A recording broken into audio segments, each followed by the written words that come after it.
struck me about your work was about the dialogue between cinema and painting, and the kind of the difference in the nature of the media, and that you're kind of fusing them together as this kind of hybrid. Like film is this kind of temporal media that's immaterial, and that it projects, and painting is something very material and atemporal, like it just exists, you know.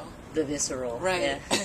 I mean, that's what Aang was doing when he was poorly attempting to create these, you know, his mythological paintings, you know. I mean, you're taking that's what Brecht is doing when he's doing a play that's been done a million times and just doing it his own way. It just so happens that I do it in paint, and these are like my moves in paint, you know. And the cinema tends to link up to it strangely because of its temporal sort of mirage-esque quality. The way that I've always perceived it is that in cinema, and of course you see it in the Muybridge photos, which of course you see in the Pikachu, it moves like in a line like this. Well, time in paintings move like this. Like cumulative. Right, and it moves forward, so the last thing that happened usually, although, you know, Richter scrapes it back, but, you know, he's talking about time. Cinema just talks about it this way, painting talks about it this way. And so I'm very interested in, like, the flip back and forth of those two things, and I think that's a sort of psychological phenomenon that we do in our heads that I like to do, to talk about in the paintings, and that's why they do kind of appear as mirages and whatnot.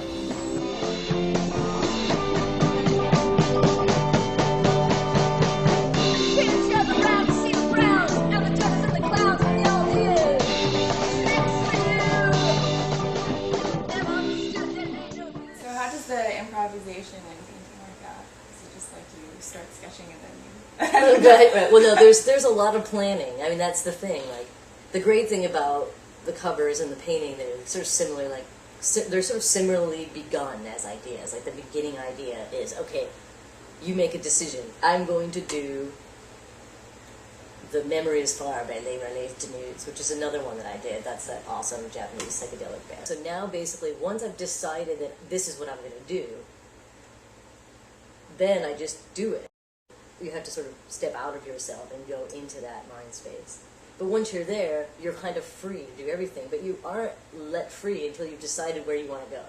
Like the big Nosferatu painting. Once I decided to paint that frame, then what I did with the paint was completely liberated, because I'm not like worried about what I'm doing, right? I know what I'm doing, so now I can just run the fastest 100-yard dash I can run in that painting.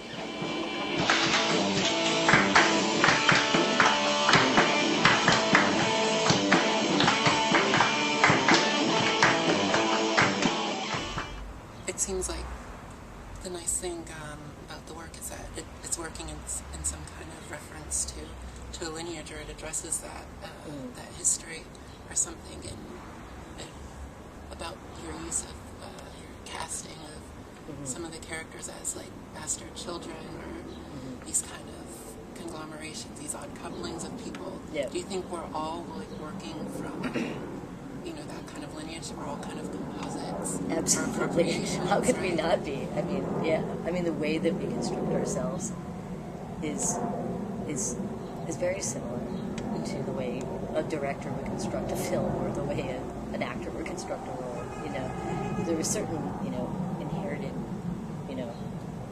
things, unavoidable truths about our identities. But like, I mean, that is certainly something I did coming from my background, which was, I was the first person in my family to ever go to college, blah, blah, blah, low, middle class or whatever in Kansas, was to say, well, wait a minute, like, this is not the movie I want to be in, right. I better go find something else, which I think is, and movies was like the train that took me out of the town.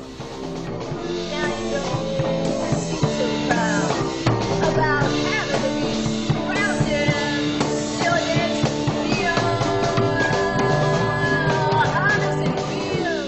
Oh, and also, how do you choose the pieces that you or like the songs that you want to Yeah. reenact. I mean, those They're are just your personal favorites. Yeah, they kind of are. I mean, that like, I don't know why that is. I mean, they're just songs that, like, especially Rolling Stone. My thing is that song, when I was a kid growing up in Kansas, wanting to, like, slit my wrists and kill everyone, and, like, Bob Dole, Kansas, was, like, that song literally ripped my skull open and turned my imagination on. And so that's why I had to do that song. Because it made it's the same kind of freedom mental set that I was talking about the films. Like, it transported me out of the fake reality that I was living in into the real reality of, like, the power of the human brain, you know? like, so of course I had to do that song. I mean, that one, and then the Stooges, you know, that saved me on many a subway trip going to work at a crappy job at Shitty Bank that I had for 6 years before, like, whatever, you know? And, or rode my bike across the Williamsburg Bridge with, like, Funhouse blasting. You know, like, that, it was just, like, tapping into, like, these songs tap me into, like, powers that I wasn't supposed to have.